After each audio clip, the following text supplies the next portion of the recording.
I'm just waiting for my Magnus to give us the go ahead. Yes. Good afternoon. It's really wonderful to see so many of us together today to celebrate, I think, to pay homage to wonderful women artists that got together sometimes a few years ago.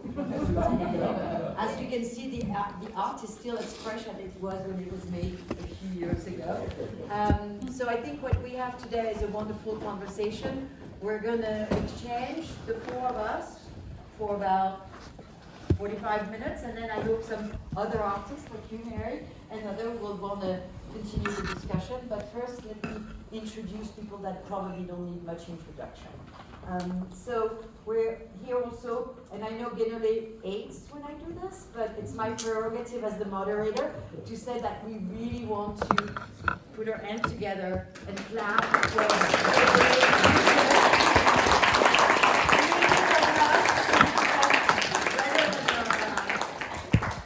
because this is where, as an art historian in the 80s in New York, going to the Graduate Center, Elise and I talked about this, not the same generation, but we knew that this exhibition existed, and there was really just a footnote in art history. So we want to thank Guénolé Zürcher and our vision to have put all these wonderful women together to try to reenact visually the show for us that we only knew basically through the poster. So thank you, and well done, because we need the visuals, we can't just have the words.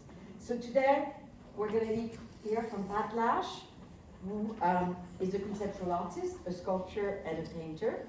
She's been a member of AIR, the Artist in Residency Gallery, which was founded in 1972, and her work has been shown in many group and individual shows. She has a studio not far from here, on the west side. She also divides her time between New York and Palm Springs. Our art is in many collections, such as the Metropolitan Museum, the National Academy of Design, and the Museum of Women in Washington, D.C.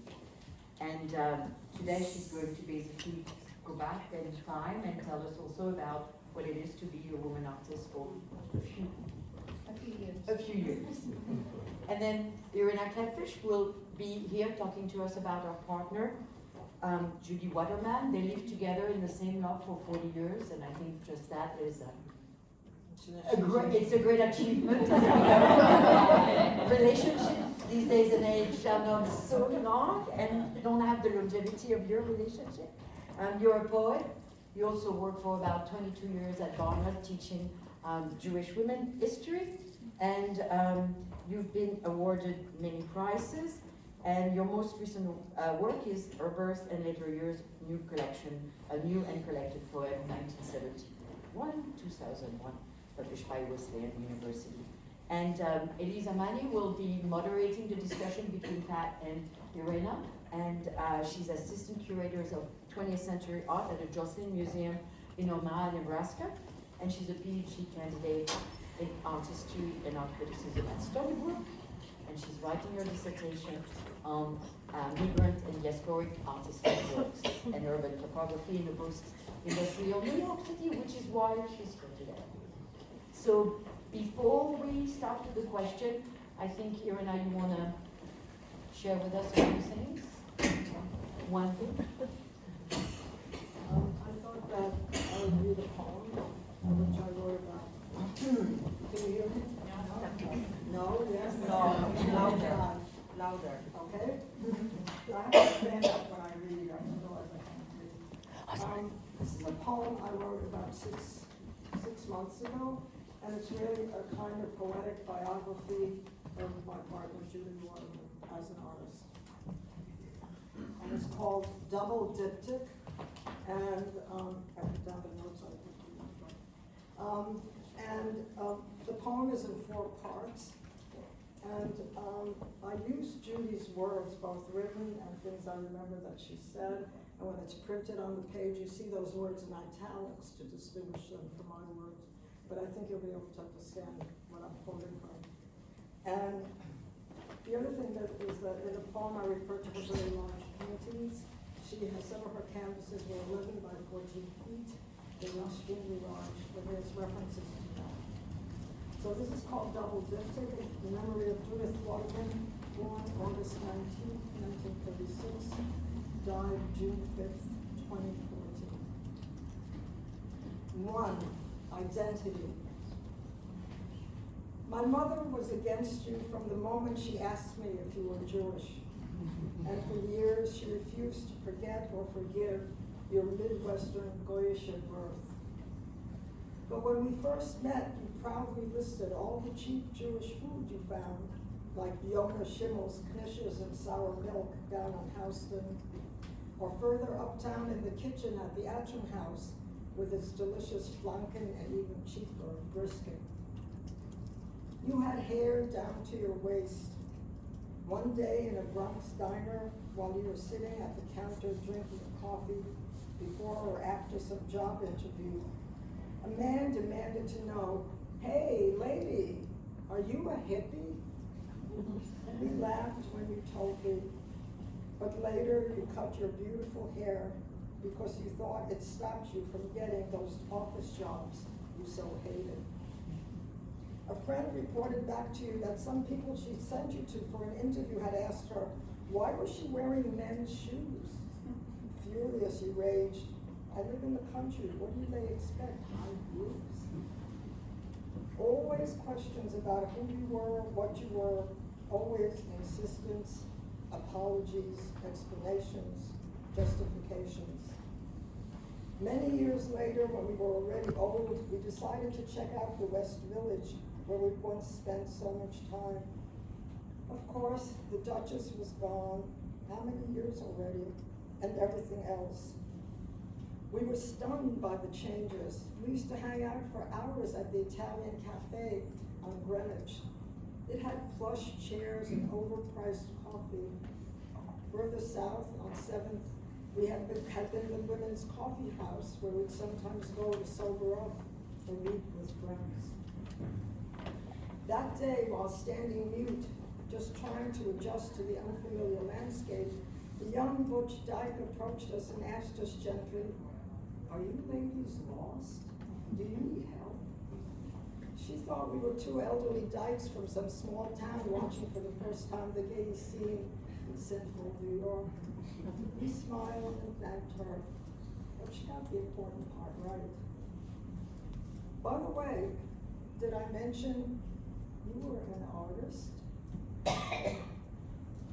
2, in the painting. To justify the enormous size of your canvases, you wrote, I worked in an apartment in Times Square. My studio space was exactly 12 feet wide, and my paintings at 11 feet allowed just enough space for me to turn them around and upside down.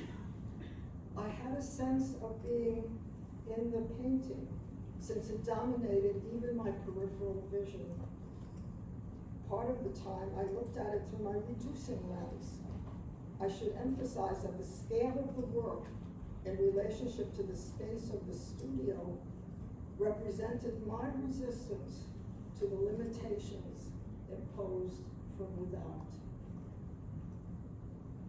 Regarding smaller canvases, you said you disliked the inevitable distance between the viewer and the finished work. A larger canvas you again maintained gives one the feeling of standing in the painting.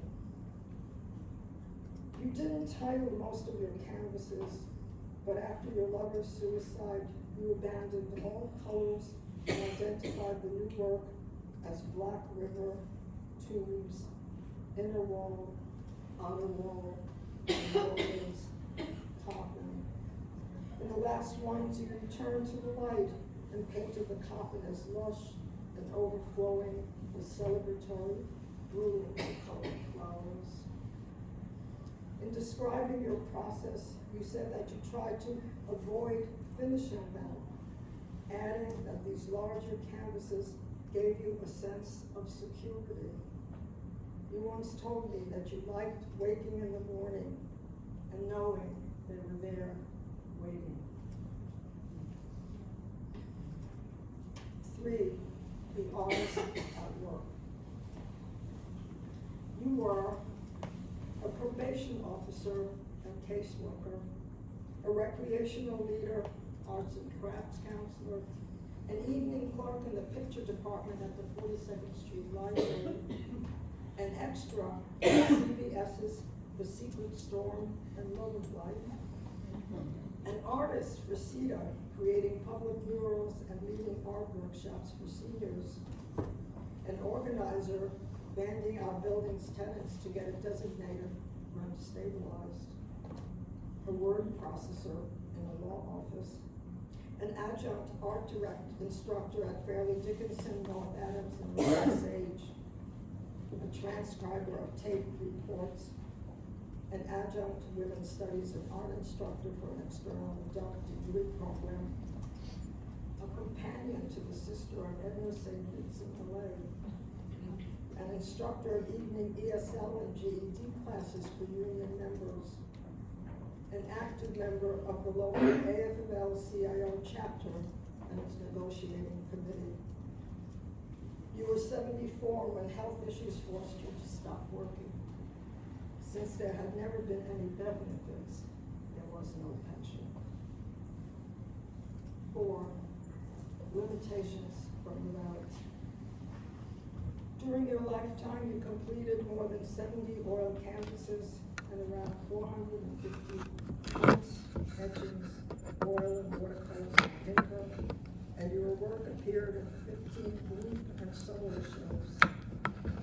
Depending on your mood and circumstances, your artwork was exuberant, angry, grieving, mythic, ironic, meditative, and amazingly, often joyous. You made no plans and resisted all mention and discussion of the inevitable. But once, when you were tired, you confessed, I don't have the heart to bring them to the dump. The last 4 years, you became increasingly indifferent, silent. The last time you left the hospital with its antiseptic white beds, you came home, and seeing your favorite maroon-colored sheets, you said, finally, and lay down. 3 days later, you passed into the painting.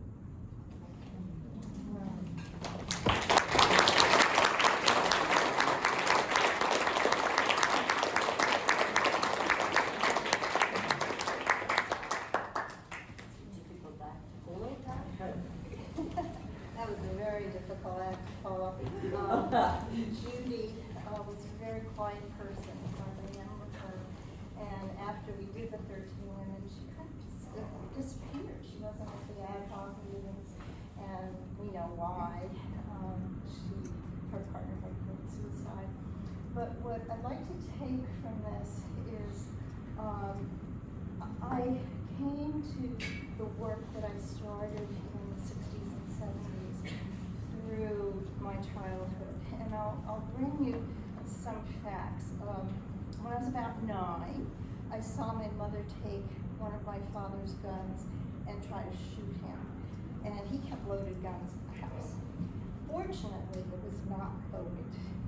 And my father turned white, walked out the door, and went to the bar. So that was one of my childhood experiences. The other one was, I was a very devout Catholic.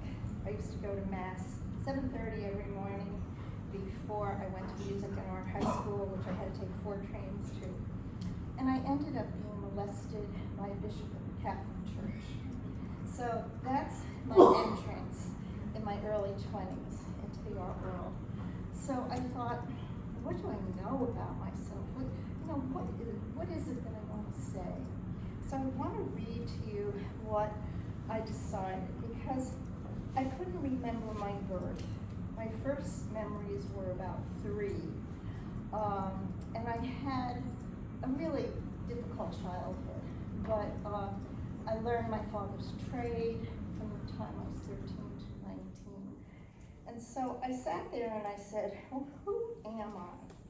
So I said, I am Patricia, the the mother of my daughter, the second daughter of my mother, the youngest daughter of my mother, the second daughter of my father, the youngest daughter of my father, the sister of my sister, the only sister of my sister, the little sister of my sister. My name is Patricia Lasch. My father's name is Frederick Lasch. My mother's name is Helen Richter Lasch. My father's name is Friedrich Lasch. My father's mother's name is Wilhelmina Gutjahr Lasch. My mother's father's name is George Richter. My mother's name is Anna Riley Richter. My father's father's name is Jacob Gutjahr. My father's mother's name is Wilhelmina Berger Gutjahr. My mother's father's name is John Richter. My mother's mother's name is Josephine McGrath Richter. My mother's father's name is James Riley. My mother's mother's name is Anne Carr Riley. My mother's mother's name, my mother's father's name is Eugene McGrath. My mother's mother's name is Anne Kiernan McGrath. So that's how I started my work. 1 for self, 2 for parents, 4 for grandparents, 8 for great-grandparents, till we go back 20 generations, and it takes over 1 million people to make each one of us. So we are all related. No question about it. So thank you. Thank you, Pat.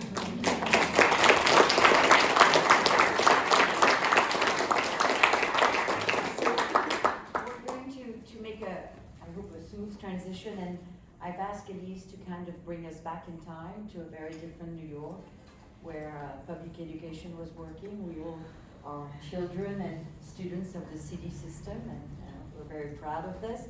Also a time where maybe there was more cooperation between artists, where you can start, there was maybe more spaces.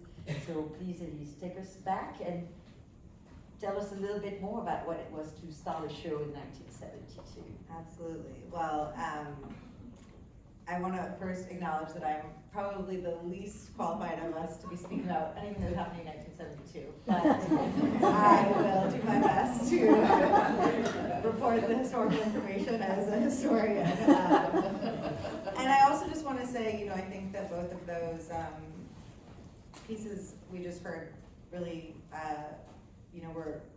it was a wonderful way to root us in a grander sense of time and a sort of grander scale of existence. And I'm struck by how both in Judy's work and your work, Pat, you spoke about this relationship to time and to continuance. And I think the returning every day to the large paintings is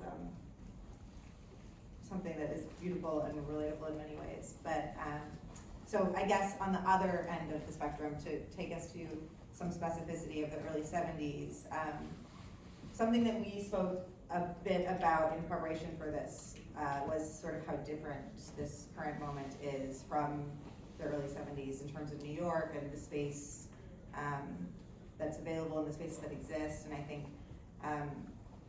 there was a note in the catalog that I believe Anne Marshall wrote about her reflection on the show being a sort of capturing of the zeitgeist of the early 70s in general.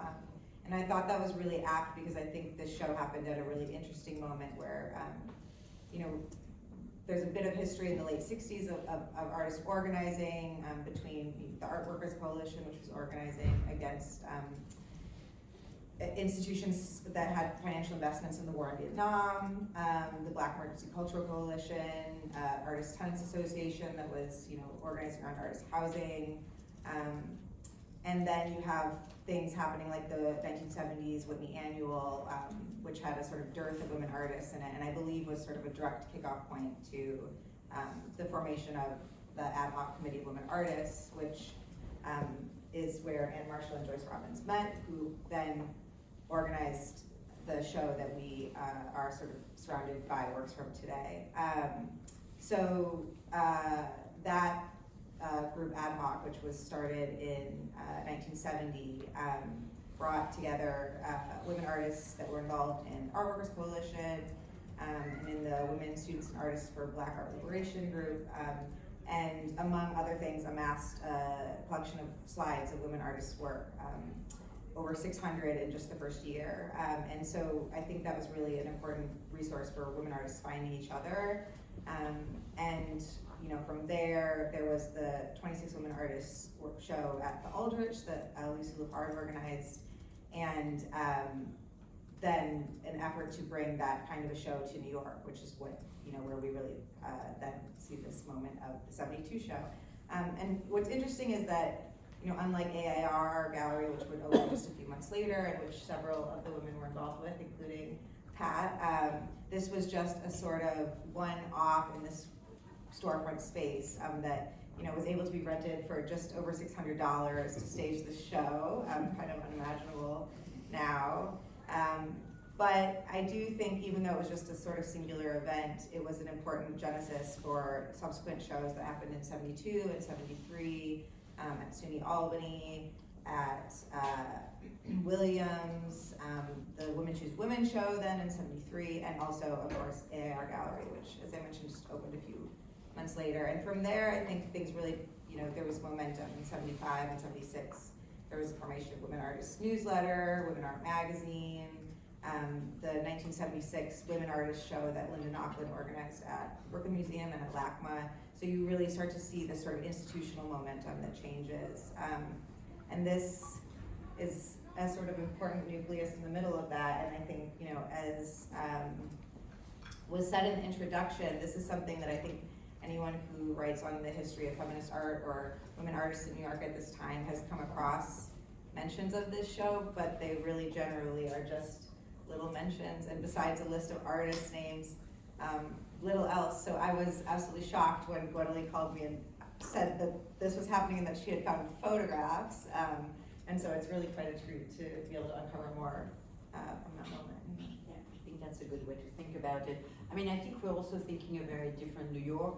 When we talked about, you reminded us that this was also a terrible crisis in terms of the financial aspect where New York was. There was the end of the Vietnam War, and there was a lot of kind of like cooperation and connection between art and politics. So maybe we can ask our first round of questions and see if maybe Pat can take us back, and then Absolutely, yeah. So I think, the first thing that we wanted you to speak about, Pat, if you will, is just what it sort of meant to gather with this group of women and put the show on, and how creating art at this moment for you was enabled by or fortified by making work in community with other women.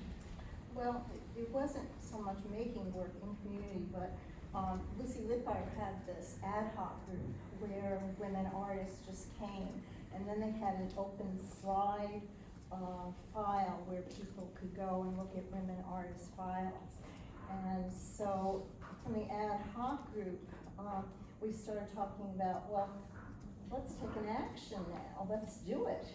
Let's rent a space, and Mary's here, and I didn't remember that Joyce and Anne had started the show. I just thought we all started it together. My memory, I'm 81. And so I can't believe that this show, the show is so beautiful and it's so relevant today.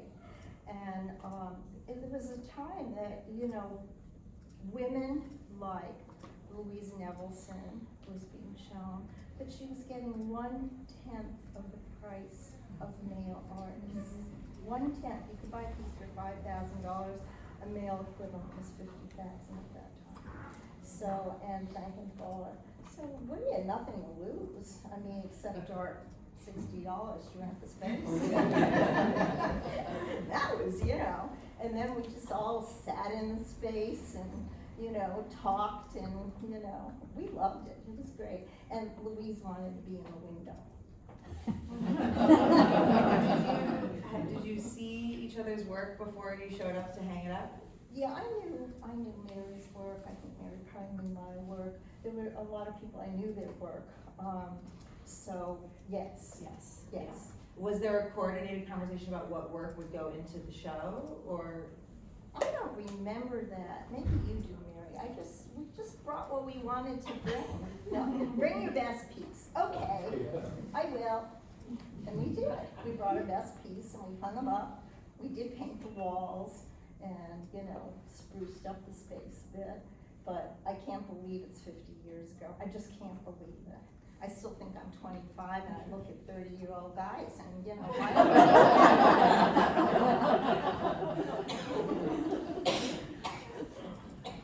Did I answer your question?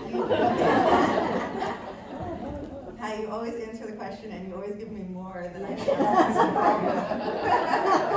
Question leads to another question. But it's wonderful.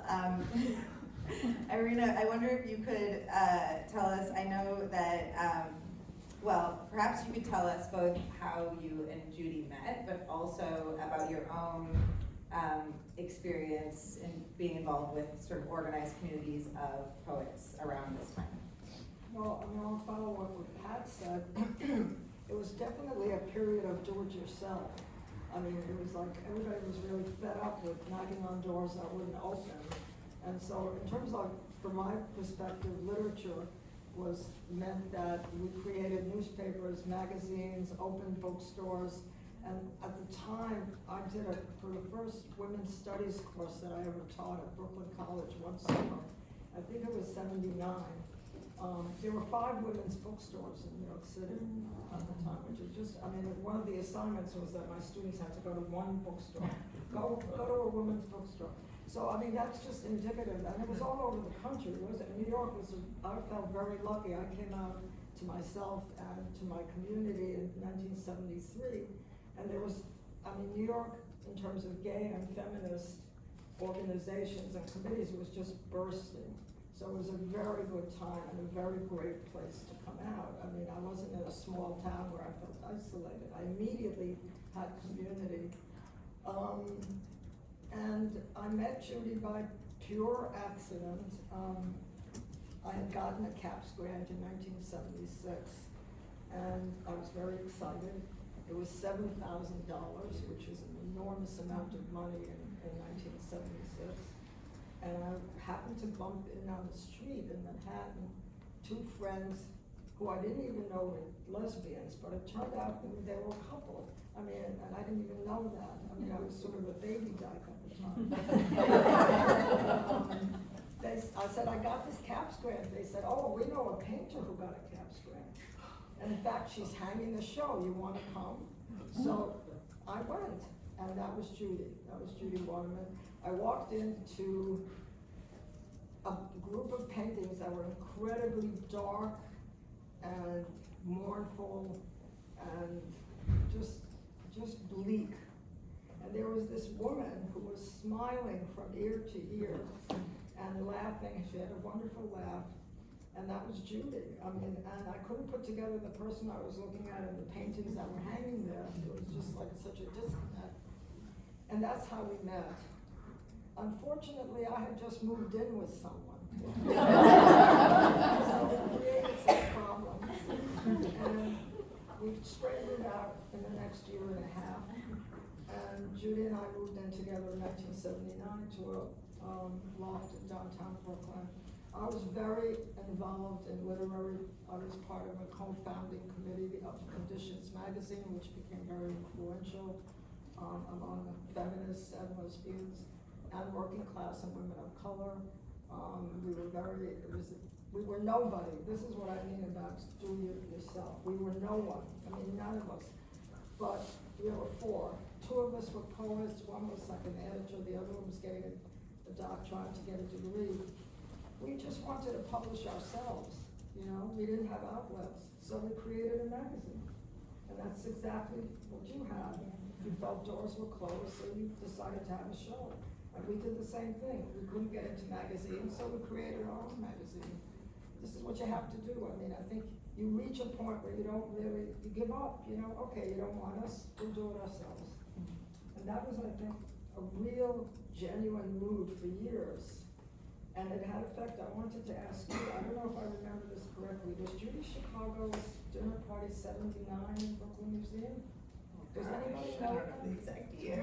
Because I know it was after I met Judy, and I met Judy in 76, because we stood online to get into the Brooklyn Museum to see it, but that was an important Yeah. feminist Yeah. moment for art, women artists being accepted in a major institution. And it was a temporary thing, it wasn't what's now. Right. It It traveled to a lot of universities across the country, I remember. But coming to the Brooklyn Museum was a big, big deal for them. And it was, I don't know if you've, everybody should do know war, women art and revolution. Yeah, absolutely. They have the Congress people denouncing the painting, the dinner party for being pornographic, basically. I think that's also what was so fascinating about not just the do-it-yourself, but the fact that there were so many different groups, so many different people, and we talked about this in our first meeting, and not everybody was actually communicating with each other, but it was really a very vibrant counterculture with many, many different groups, with many different agenda. But maybe, so what it was to be a woman artist back then. Do you want to start it? I mean, in terms of, not having to just do the show, but, you know, we know that historically there was many women artists that didn't want to be referred to as women artists. Can you kind of think about how you wanted to name yourself, or how you, what it meant also to have to mix your private and public life, having children? I mean, you had one daughter by that time. The challenges of being able to find a room of your own. I still haven't found a room of my own. My daughter moved back in with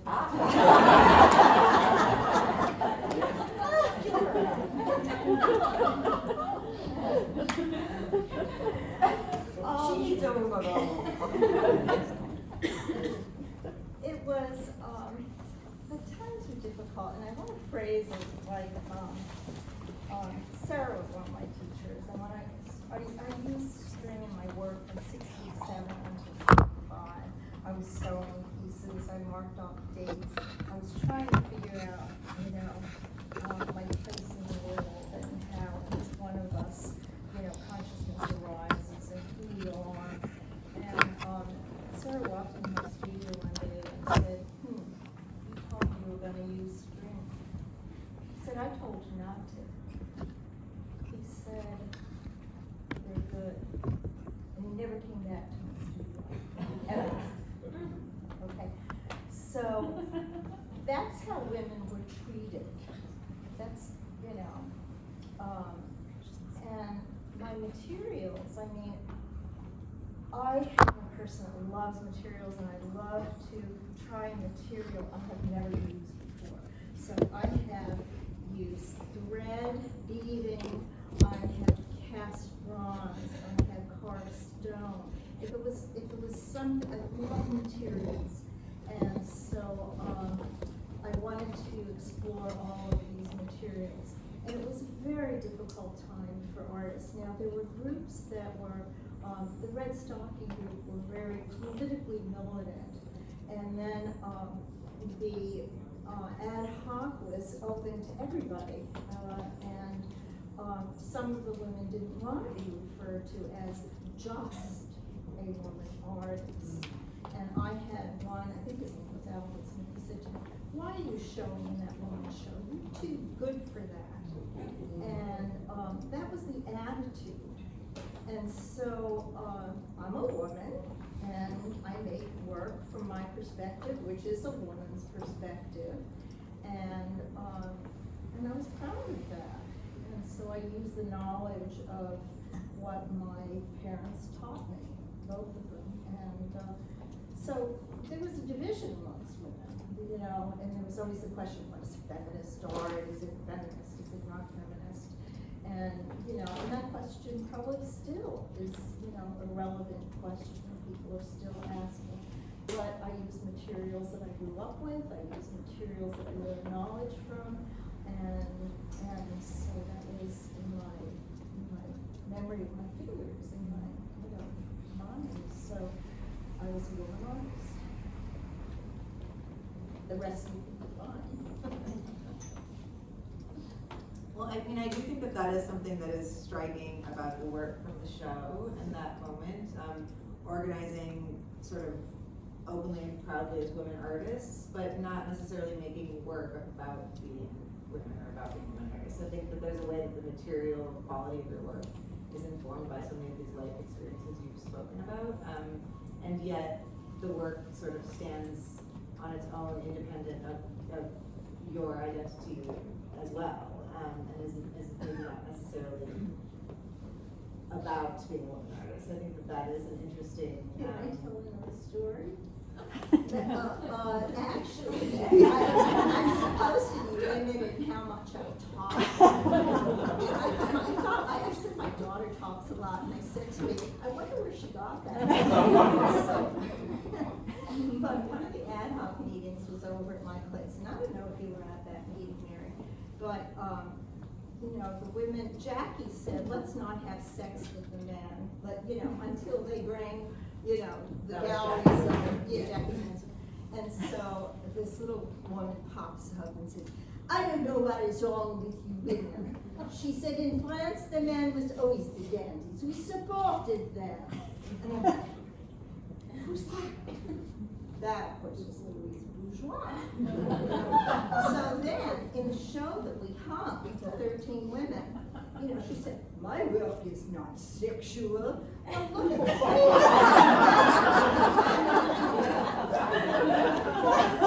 They had to hide it in the back. Okay, I'm quiet now.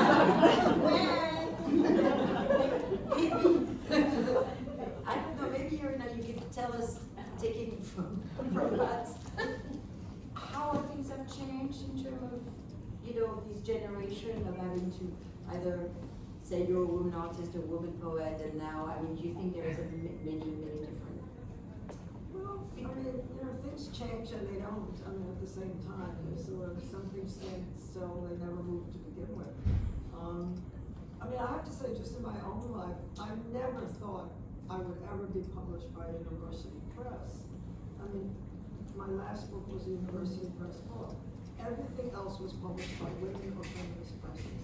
Just even that history would not lead you to think that I would be published by a university press. But some of that, so it's changed. There are plenty of women who do not want to be in women's anthologies, for example. They feel that they want to be in American anthologies. They won't be in American women anthologies, they'll be in American anthologies. That always is going on, where people really prominent, somebody like, I'm very aware of somebody like the Jewish American writer Cynthia Ozen. She just refuses to be on a women's panel. She's a major figure and has been for many years, and she just won't. That's not how she defines herself. She's a writer, she's not a woman. And that's, persists. I don't know, we're at a very funny moment to ask that question because we're changing right now. Everything's going on right now. So people are very conscious of women, whether to keep them in or to start leaving them out. Right? I think that's happening. So I don't know what to answer that exactly. It has changed absolutely, and the homophobia changed too. The acceptance of gays and lesbians. When I first came out, I had to remove myself from certain communities because I just couldn't function being out. Whereas now, most of my life is pretty integrated. I mentioned this, when I first came out in '73, I lost every heterosexual friend within a year and a half. Not because they were openly homophobic, it was like a social separation. Like they decided they didn't have very much in common with me or whatever. And I think this happened to Judy to some extent because she was not really out among her artist friends. And the more she stayed in sort of in my circles, the more separated she felt. Or alienated she felt from the mainstream heterosexual art world, which she didn't function very well with. So it was a very complicated as a woman artist and as a lesbian artist, but it was very, very hard. Today, it's much more integrated, though it feels right now that it's rather fragile. We're sort of a fragile moment. So it definitely changed, but I'm very conscious of how much is being rolled back, or there's trying to be rolled back. You never mentioned Phyllis Schlafly, for example, during the 60s. I don't know how many people remember Phyllis Schlafly? Yeah. I mean, that was the other side of it, and it was very strong.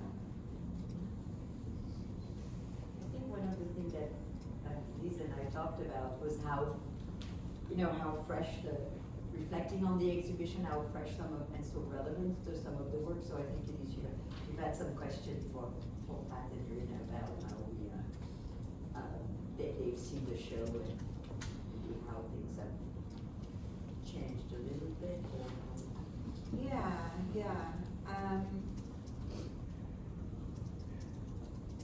I think, I do,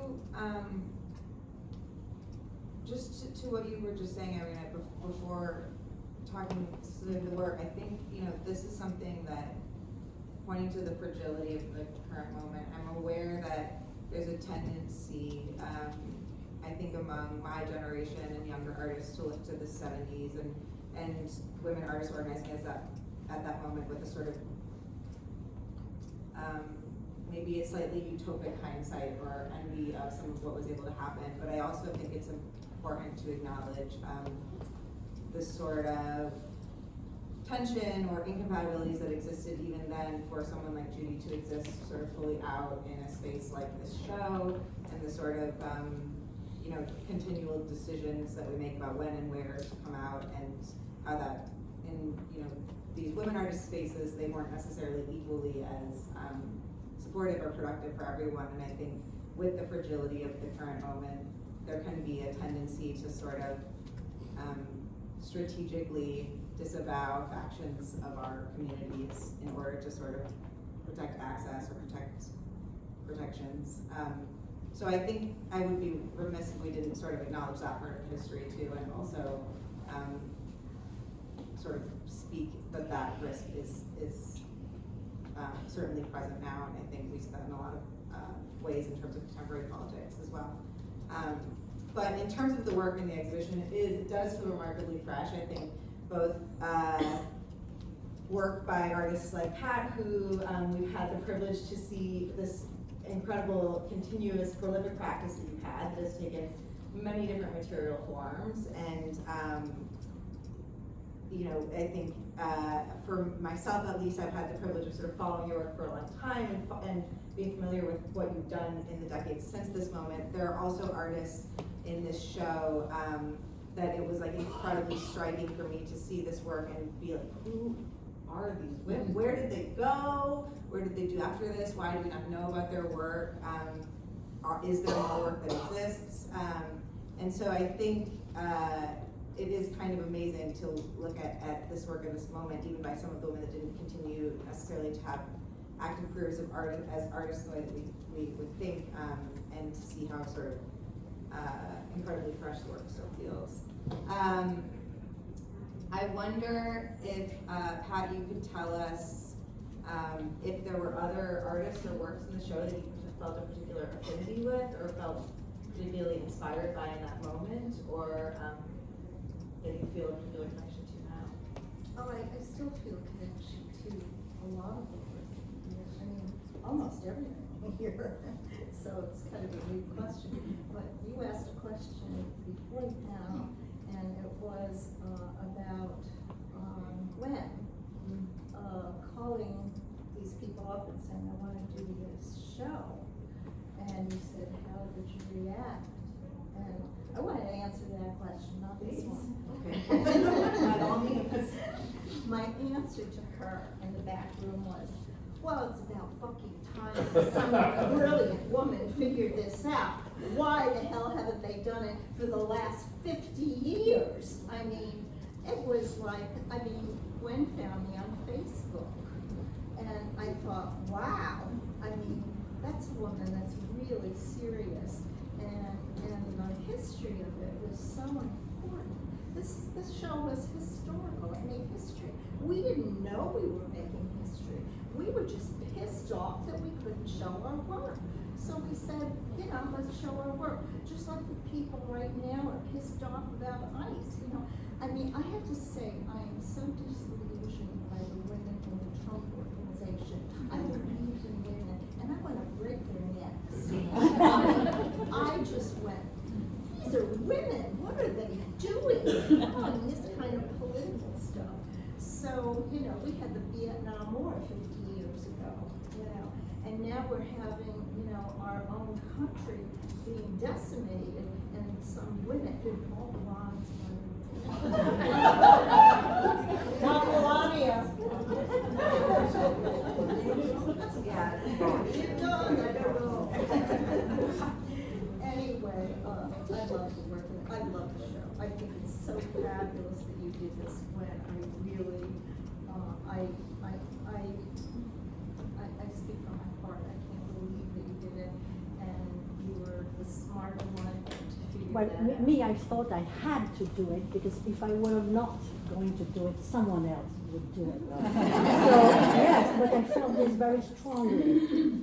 And representing the works of Alice Adams and Kazuko Miyamoto, it really made sense to me, you know, that, I mean, two artists out of 13. And I'm a very curious person, so I really took the role of a detective and started to look for everybody, which was not easy in some cases. She's a rare person now because, you know, gallery dealers are just interested in making money. I mean, I know they have to make money because they have to pay for space and stuff. But It's I mean, not $600 anymore. no, that's a day. But Gwen is really, has done incredible research. And in this room, I see women from 50 years ago, Soho 20, okay? Lisa and Sherry. I mean, I see women artists that I knew, Mary, of course, from 50 years ago. And hey, we're still here. We're still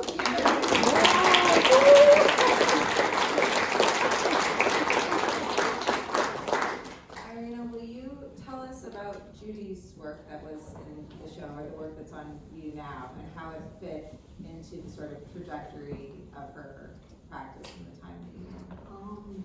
Well, the show in the original show, she had paintings on oil on canvas. In the show, she had work on paper, which are these etchings, and she was a lot of her energies went into oil on canvas, and eventually, because of health reasons and physical problems that she had as a result of surgery that affected one of her arms, she just couldn't handle. I mean, as she said it in my poem, she did these very, very large canvases, and she just couldn't handle them. When we started cataloging them, when my friend Gabby and I started cataloging them, we had needed 4 people to come and handle the paintings because we couldn't handle them. And then, but she switched very much later, starting in the late 70s and early 80s, which is way after the show. She started working exclusively on paper. And so this was a period, I think, when her partner had committed suicide in 71, the show was 72. She continued and switched some of her themes in terms of her paintings. So it was a mixed kind of moment for her in terms of her life, because it was because of the suicide, and she was diagnosed with breast cancer like 2 years later, so she had to deal with that. It was just really 4 very, very difficult years. And it reflected in her artwork, obviously, and then eventually she pulled out of it. And she continued, for whatever reason that I don't really understand, and I wish I could convey it to you, she did not stop working, but she stopped trying to show. She just stopped. And she stopped at somewhere around 88, 85 maybe. But she continued working until the late 90s. 96 was her. And she just continued and produced. I mean, there's like over 400 pieces that she did on paper. So she was in a lot of kind of silence that it was kind of, on the one hand it was a silence, on the other hand she was vocalizing. but silently or in isolation. It's hard to sort of almost talk about it, to sort of try to sort through it as I try to put together what her life was as an artist. But I know a lot of people respected her work. I mean, people have told me, and it's a life. What can I say? It's a life of an artist, and it was hard in many ways. I'm sure Pat and everybody else knows how economically, because we haven't really talked very much about it except for the prize. I mean, economically, to survive. I mean, when I got a CAPS grant, when Judy and I got a CAPS grant, we got $7,000. I found out from a friend of mine who got a CAPS grant in music about a year ago. You know what the CAPS grant is now? $8,000. We're talking 50 years. Yeah. $1,000 in '76, I could only pay my year's rent for $7,000. What are you going to do with $8,000? I mean, so we haven't talked much. I think for women, obviously, economics Yeah, absolutely. are very different than for men who have often wives, you know, supporting. And she, I mean, really, she supported herself by teaching, basically. No. By doing other All work, those other- all of the other teaching work was you talked marketing. about, yeah, yeah. She just took any other job she could find. She Yeah. really scrambled. I'd like to interject something about, the emotion, you know, the kind of her choice of palette for what she was going through. Our entrance into the art world, you know, had been, there was the, you know, the sloppy painters, and then there goes the minimalists, you know, the pendulum always kind of swings the other way and stuff. And I noticed that when I went to see, senior moment, a show over at the Whitney of one of the guys that's really famous that, you know, he painted flags, Jasper Jones.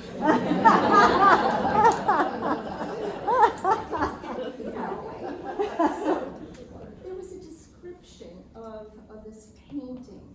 This isn't now, like last year or something. There was a description of how this painting was for his partner and the involvement what he had. That wasn't art history when they wrote that in the 70s. If a woman mentioned anything about emotions, oh my God, emotions. I mean, that's off limits. And then now they're going back and saying, well, you know, Jasper Jones had this love affair and he was really hurt by it. Well, why the hell weren't they talking about this? You know, when your partner commits suicide and your palette becomes dark, you know, because you're in a dark place. Well, art history didn't want to acknowledge it. Women brought that in. Women allowed the men to start bringing that emotion into it.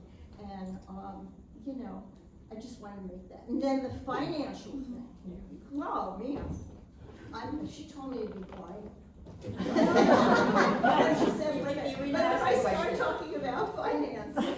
Well, I think, you know, there's a lot that we've just opened up, and I wanna, you know, there's different things that I think that are worth touching on. I think, you know, one question that we asked ourselves in terms of planning this panel was what it sort of means to return to this exhibition now. And I think you're absolutely right that art history as a discipline has changed immensely since the 70s, and that there is a lot of this sort of retroactive sort of recuperation both of artists that were overlooked, but also pieces of artists who, like Jasper Jones, who were not overlooked, but that aspects of their lives were, you know, considered irrelevant to their practice or not Hidden. worth talking about or hidden. And I think that it's true that you know, that there were shows that were attending to these questions the whole time. They just weren't necessarily getting the amount of attention, and that you're right, absolutely, that in this, you know, that this is an example of women producing that space that did not exist, and producing space for these conversations, both through, you know, the consciousness raising groups that so many of you who were involved with the show were involved in first, but also through exhibitions like this that, you know, created a space to address things that were, you know, not written about or not considered relevant. I think The other piece about returning to this exhibition, or what it brings up, at least for me, is absolutely related to the economics of it, which is, just, I think that there is a lesson that I have taken from Irena and from Pat that is sort of evergreen, which is that, as you put it earlier, if the door is not there, or if the door is closed, you have to cut a new door.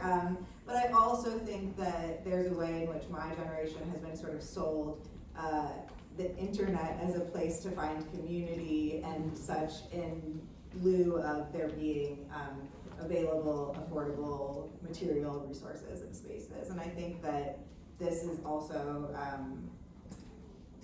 to your point about the story of the CAPS grant as well, it is hard to look at this moment and not mourn the inability to do something like this in a central place anymore, to even live as artists in the same neighborhoods or parts of the city as each other, and the way that, connecting in person is really sort of critical to a lot of this work. But I do think, to sort of get back to another thing that Pat brought up, which is, I am from Minnesota, and so I've been following very closely everything that's been unfolding, and that many people I know back home are involved with.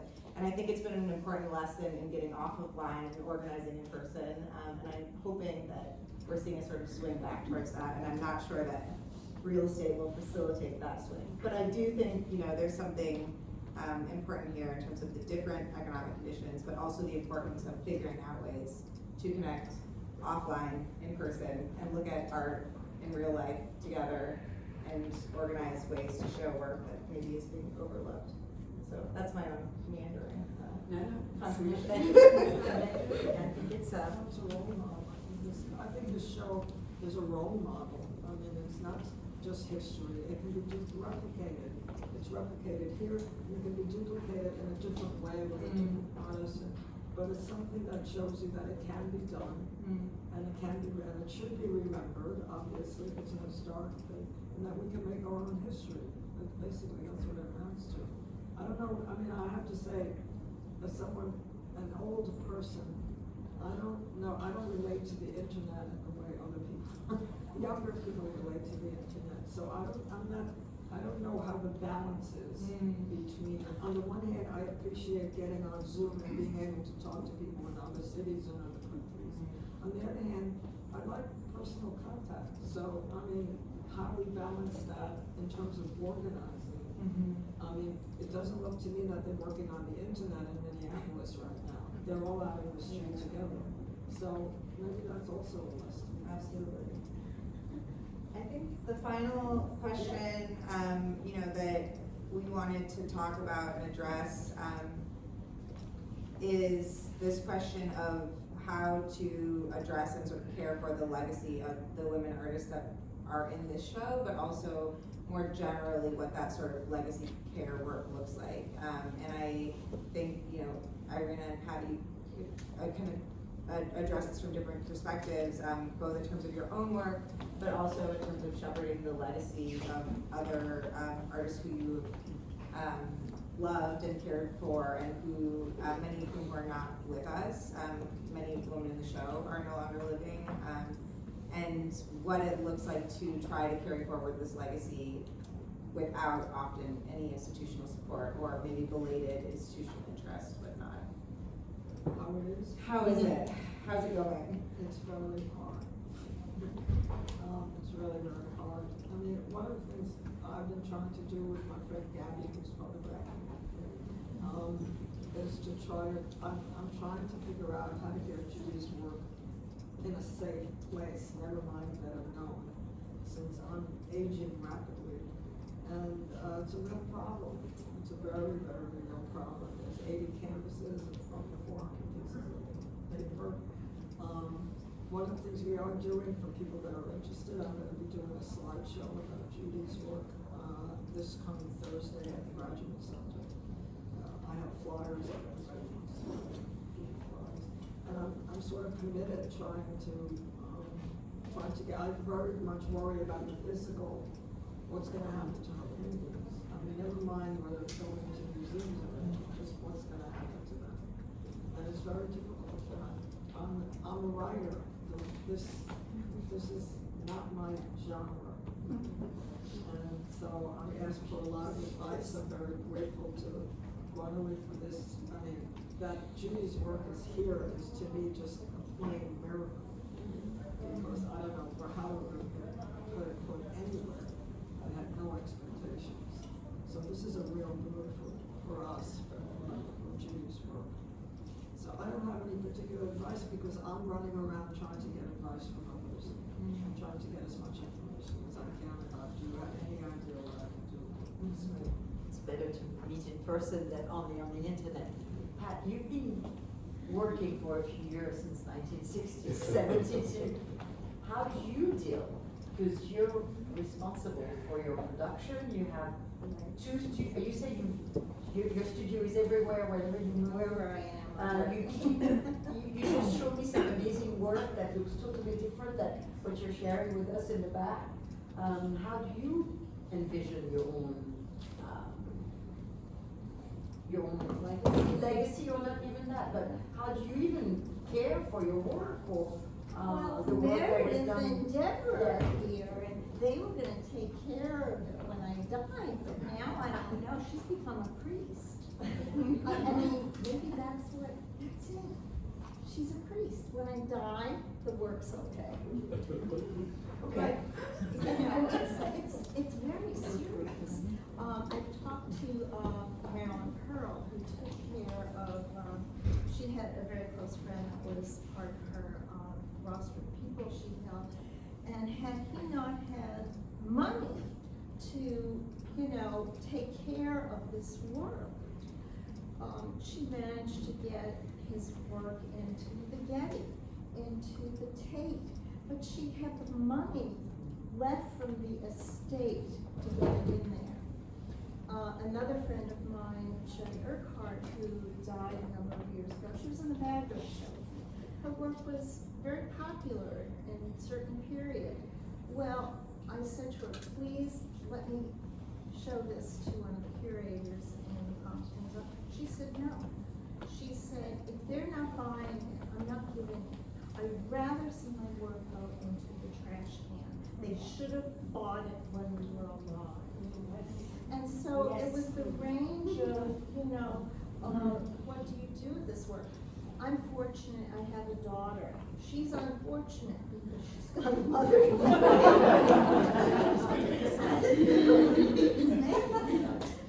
But, I've sold half of my work. Thank God I've sold half of my work. Some of it's placed in good museums. I have work placed, the Contemporary Art Museum just bought some pieces in LA, and I'm in a number of good museums. But I thought one of my pieces was safe at the MoMA. Guess what they did with it? None of us know. The Times couldn't even find out what they did with it. And Mary, you were lucky, you got a settlement for what they did to you. I got nothing for that piece that disappeared. It's gone. And I worked on that for months, and it was a major piece of mine. It's one of probably 7 major pieces that I've done in my life, and it's gone. So I thought it was safe in a museum. Nothing was safe. How do you know it's gone? The Times couldn't even find where it was. We needed it for a show out at Palm Springs Art Museum, and 8 months they told me, it's in storage. It's in storage. So I said, well, we need it. No one would call me back. Okay. So finally, I told it to a friend of mine. She told somebody at the Times, and the Times went to dig about it, and they couldn't find out what happened to it. It's gone. They said it disintegrated. Well, I knew I had used totally archival materials for that piece. There was no way it could have disintegrated unless it was abused. Okay? So they would not have thrown out an Oldenburg hamburger. They wouldn't have thrown out a painting of T-balls, okay, of a cake, but a cake sculpture by Pat Lasch. Where is it? Wonder if mine's still there. Yeah, you better find out. Yeah. Yeah. So how do you handle this, Lance? My daughter's in the US for a daycare, and I'm trying to figure it out now. I think it's important to place pieces. I would rather see my work out in, you know, hospitals and places. I mean, I go over to Mount Sinai and I love some of the paintings I see over there. I go, oh God, who did that? And so I want those to create joy. And the other thing is, you know, through my life, you know, I've had a lot of traumas, and the work was a way for me to survive. I'd probably be in a mental institution if I didn't have art. Okay. But now, at the end of my life, as I'm nearing the end of my life, I really just want to make beautiful things to live with. That's all I want to do. Okay? And I want to make something so beautiful that the right person, when they see it, said, I can't live without that.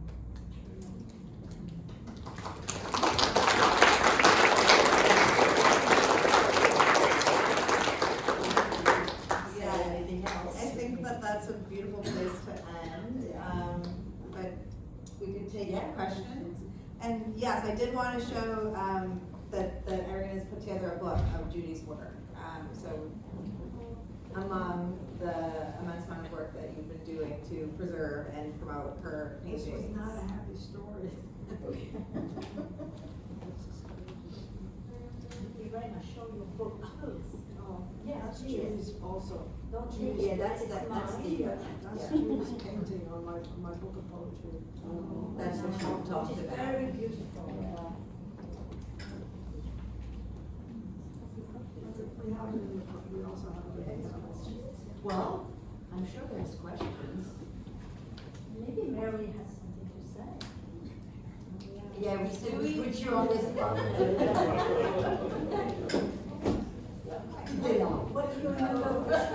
Didn't lie, Mary. I really think this notion that what we did at that time does lay down a pathway. And I just am so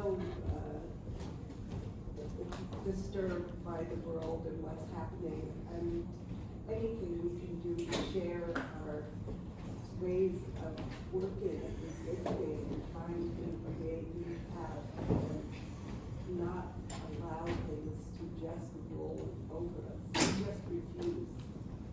And I wish we could communicate that sense of refusal to people, but I think this should.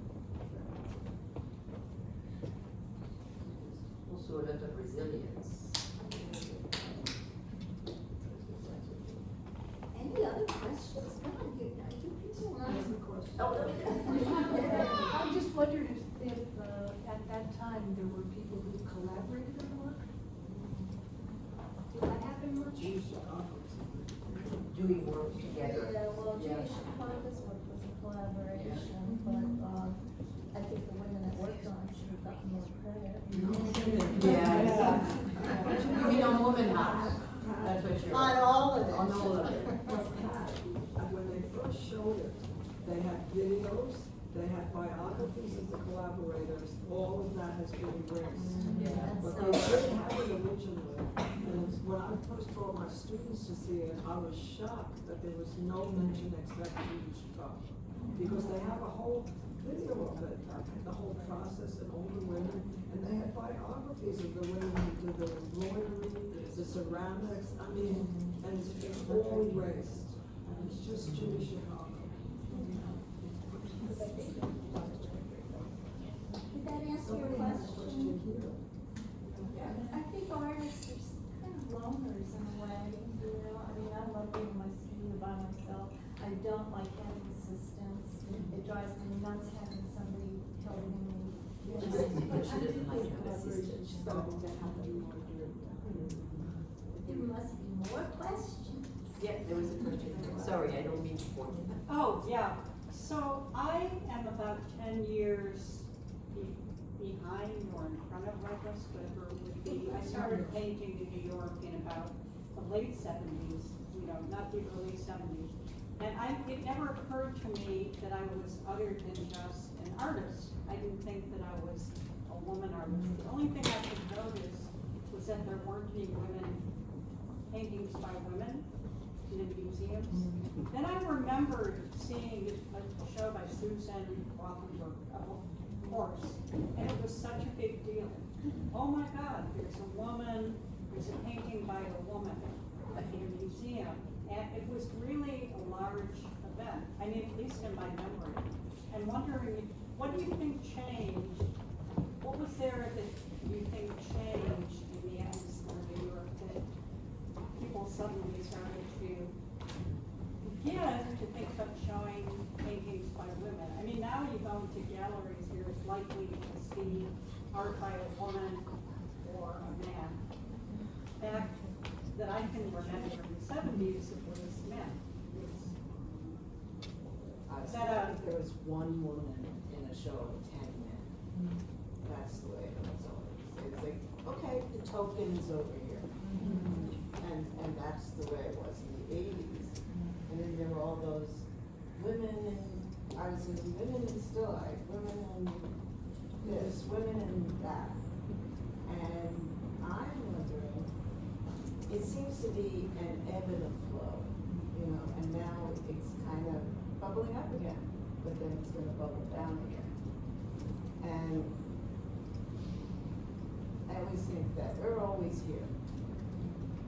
I know, you have to live long enough. Yeah. You have to live long I enough. lived pretty long. It's still, you know, there are women that are getting great prices, but, you know, the men, I think, are still getting higher prices. I taught at the university. My salary was one third less than the male equivalents, you know, in 2011. And so there's some change. There still isn't enough change as far as I'm concerned, you know, so there's a problem. Right, I just wanted to say that the whole issue of women in art specifically was not in a vacuum. I mean, the whole issue of women and just abortion. I mean, the ERA, how many people remember trying to get the ERA passed? Yeah. The younger people don't remember, the older ones do remember. I mean, it was once Benfrey Dan wrote, whatever the thing was, what is it, the second sentence? Or once women started writing in that way, I mean, I can just, one anecdote, I didn't exactly become a feminist, but I became aware of feminism when I was in my last year in graduate school. I met a friend of mine, a very close friend. I wasn't out then, she was married, and she was reading Sexual Politics, Kate Miller. And we were it was summertime, we were at the beach at the Lake Michigan, and she said to me, and this was the moment, she said to me, so there I was with my hand in the toilet, and I thought, why is this my job? And it was like I suddenly saw the world, and just that one question. I didn't need to. All of that, you get these offshoots of art, literature, I mean, whatever.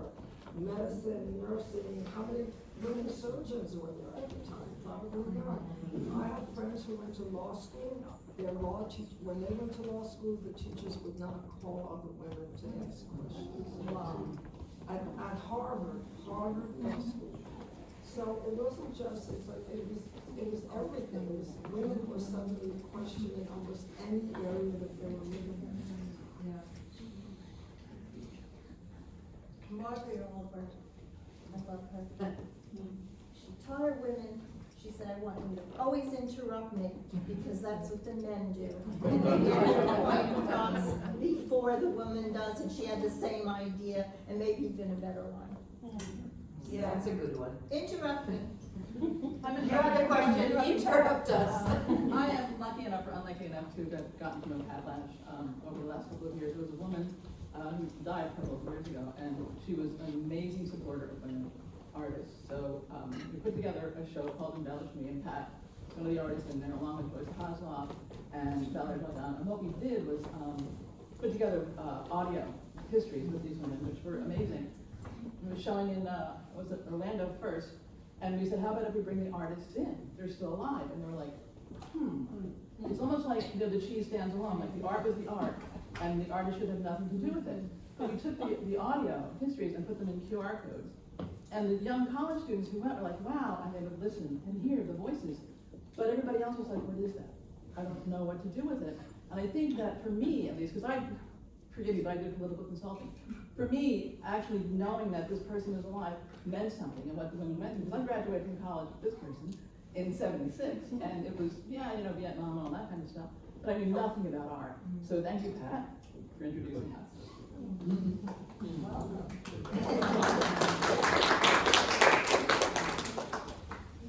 Hi, yes, what advice do you have for women artists right now, our current situation, in our generation?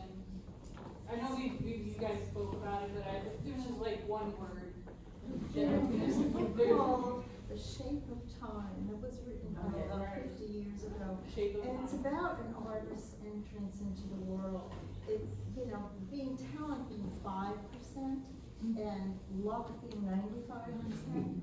And the whole thing has changed so much. Brick and mortar galleries are having a really hard time. And so as a young artist, you know how to use internet and get your work on Instagram, and I think that's your pathway to doing it, because I don't know how to do that stuff. I know Joyce is always on Instagram, but I went on Instagram for about 3 days, and I didn't do any work. All I did was look at Instagram for 8 hours, and I said, oh my God, I can't do this, But as a young person, I think you've got to have that access and get your work out visually that way. I think that's your best work. I think humbly, if I can add something, I just finished writing a book about the 70s, and actually my co-author Katie Siegel is here, and something we've talked a lot about, looking back at that moment in comparison to now, which I struggle with because I don't want it to come off as prescriptive, and I think that there are unique challenges to this for artists in my generation and younger generations in the present moment. But something that is so striking about looking at all of these artists' lives and works in this moment is that they weren't just organizing opportunities to show their work, they were also sort of civically engaged in all of the ways with creating the world and the community around them that would allow them to live in a way that allowed them to make work and also to show their work. And I think the separation of these two things and the sort of segregation of political art making to being just about art and representation and not about rent and food and all the things that are necessary to be able to sort of live a full life that includes having the sort of basic human needs and also demanding not just those basic human needs, but the space to see and make and be around artists are things that I think have been problematically separated and that we really need to bring back together. I'm sorry we didn't touch on the finances because it was. I'll just take a quick thing with women. I mean, with women, I mean, I was a single mom, so I had a little kid that I had to support. I had to go to work. I had to have a boyfriend. and so, my poor child got the last of me by the time, the end of the day happened. And so there were some married women that had financial support from their husbands. And it did separate us. It did separate us because I remember going into the grocery store and having my daughter stand on line because I had just taught 5 classes. I was exhausted. I had to go home and make her dinner. I wanted to be in my studio. I had, and this woman yelled at me. How can you do that? You're cutting the line by having your daughter. And I thought, fuck you. I just taught 5 classes. I'm putting food on the table for us, paying the rent, trying to do my work. Thank God I've got a daughter, and I still thank God I've got a daughter as I'm getting old. Boy, I'm telling you, I'm lucky, But the finances did separate. You had to look at the finances. And even when I taught in graduate school, I could see some of my students who I won't name were quite successful, that really came from a lot of money. And they could choose, and they could go meet, they could go on Jeff Koons' yacht. They could, and so there's a real big difference of working class and money still separates what happens. And so, get as much money as you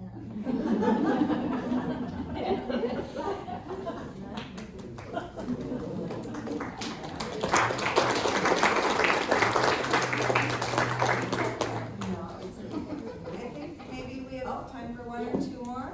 Still have a question in a very different vein. I'm hoping a lot of you are artists and interested in materials. So looking at your work, which you talked about your love of materials, and you did work in so many different materials. And then those dresses that you did, I just have to ask, I thought, I have this opportunity, I better take it. How did you create those out of paint? Are they molded? Are they sculpted? Are they pressed? Are they, how? Well, I took the paint, I used tar gel, and I mixed it how I wanted them. I wanted it to look like satin, so I mixed in my pearlescence and stuff. And then I poured them on glass or like a 4x8 sheet of plexiglass. And then I had built a cardboard house over it so that it could cure very slowly so it didn't crack. Because if you let it dry too slowly, it'll crack. And sometimes you want things to crack, but this I wanted it to look like satin for the wedding dress. So it took about 2.5 weeks to cure. Then I needed another person to help me pull it up. And then I sewed it as if it were fabric. Oh, and it would mold like fabric? Yeah, and I used a hair dryer to soften them. And I used talcum powder to separate the, because it loves itself, it sticks to itself like that. And then I learned piping from my father's business, so all the lace is made just by putting the paint into little wax paper cones and. Oh, like baking and piping that way. Oh. What did your father do? My father was a pastry chef. I think since we don't have the pleasure of having visuals, I need to just emphasize that we're talking about full-size wedding dresses with all of the elaborate details of a wedding dress that Pat makes out of entirely paint. Yeah. Oh, except for the pearls. And the pearls on the train, they were all real pearls. I went to Indonesia and bought all the pearls. And I pearled the whole train. Oh, this is one from the late 70s, early 80s. And I want to tell you a secret about this. My father helped me on this one. So that's paint. And this is what a woman does with a 2x4. Give a woman a 2x4. Yeah, it's, yes, old kind of. Yeah, so for those who can't see up close, this is one of Pat's paints, and the infrastructure is paper? Wood. And then all piped paint, following what your father taught you when you were growing up, working in his bakery. Yes. But also having to figure out the proper mixture so it gels well, and there's a lot of, is there a lot to do with getting paint to be, because she made it sound really easy, well, just buy a little process. No, we're not believing you, it's much more complex. Pat, wasn't your mom a seamstress? My grandmother actually was a dress designer, but my mother taught me, so I was making my own dresses by the time I was 10. So, sewing, and I knit argyle socks, you know, those patterns, knitting argyle socks. So I'm good at that. So, you know, I learned all these hand things from my parents, and so that's integral to my sewing or whatever. Yeah, one more? I have one actually question idea. After opening of this exhibition 3 weeks ago, there came an article in, I'm sorry, I'm not speaking English good, so I must read, the New York Times. Short information about this exhibition, and it's beautiful information about artists, women artists from this exhibition, and at the end there is a question, what we would know about you all if there would be different time, if you would have more opportunities to show your art. And I know that mainly artists which take part of this exhibition are not alive anymore, but what if we do something that this names comes more to our awareness, to your art, what we can do it, because we can do it's late, yeah, but we can, as someone who comes and see it, who read about, we can ask about your names, that they come to a larger audience. And this we can do, more we than you, but this is what we can do, posting informations on Instagrams, on Facebooks, asking to have these names really in reality, to have opportunity to know more about you. Yeah, I need somebody to teach me tech. I'm a dinosaur. I'm getting ready to check out. I'm gonna be made into a diamond. And my ash is made into a diamond. So when my daughter shows it to people, you know, is that your mother's? Nah, it is my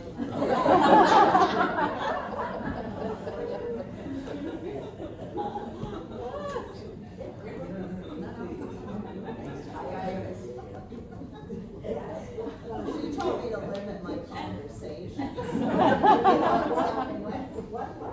You told me to limit my conversation. No. It's time now. We're wrapping. I mean, I think one thing that I want to tell everybody, first of all, thank you for coming and engaging with us and spend time with the work of arts. And I think one thing that is fantastic about this exhibition is that it shows us how complex that moment was, and maybe how it was less complexified by the way the history was written. So we should kind of really fill our brains and our eyes with all that diversity, and really take on. And thank you again for bringing back. Bringing back a lot of